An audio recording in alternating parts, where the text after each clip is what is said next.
Alam mo, Mars, nung bata ako may bangka kami. Kung naalala ko, oo. Lagi akong ganyan. Alam ko nga kung paano lagyan ng crudo yung bangka. Talaga? Oo. Ganda rin? Hindi naman, malaki to. Yung kay tatay nung nabubuhay pa, medyo maliit lang. So, siya yung nagturo sa'yo? Oo, tsaka may idea naman ako na na kung paano magsagwan.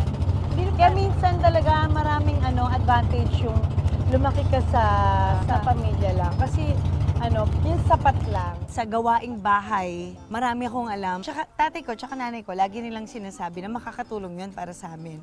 Hindi po pwedeng, paano pag lagi niyang galit man sila na sa tono na, paano pag nawala kami, paano kayo mabubuhay, yung ganun.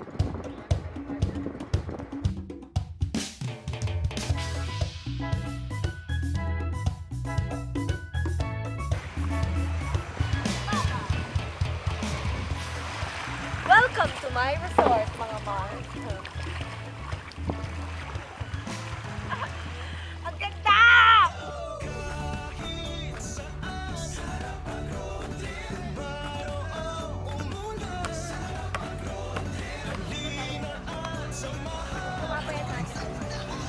Para sa shrimp!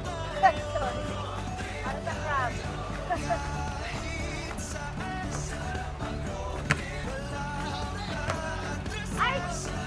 Dali!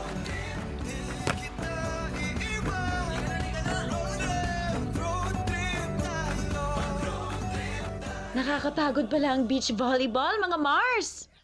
Kaya magpahinga muna tayo at magtsikahan dito sa White Sand. Ang sarap ng buko. Alam mo kung bakit? Oh, yes. Ayan na naman tayo. Kasi, di ba, lumaki ako sa Boracay. So, normal day talaga to sa akin. Oo nga pala. Yabang, no? Pero sa itsura natin, parang ako yung lumaki sa Boracay. Kung makatawa ka, hindi mo magsalita. Pero Kami hindi ma-beach eh. Hindi kami ma-beach talaga eh. Pero masaya. Masaya nung bata ako kasi sobrang loving nung parents ko eh. ako, nung bata ako, bilang laking Malabon kami. Ako, instant yung beach. Oo, yung natutulog ka. Pag ganyan, ay, yan yung beach. Pero nung gabi natulog ako, wala naman. Pag ganun, ay, ayan na, tumataas na yung tubig. Kailangan mo na itaas lahat ng gamit. Tapos, pag hapon na, relax na yung yung tubig sa amin. Baha. Yung baha sa amin. So, pag hapon na, yan na, lalangoy na kami. Kasi dati malinis pa naman yung baha. Ngayon, Dahil bihira ang ganitong kwentuhan, itodo na natin to. Laglaga na! Ang Hollywood crush kasi, ang dami. Tatlo. isa lang daw. Ay, hirap pumili. O, Sige, sige. si Zac Efron na lang. Na lang, parang napilitan.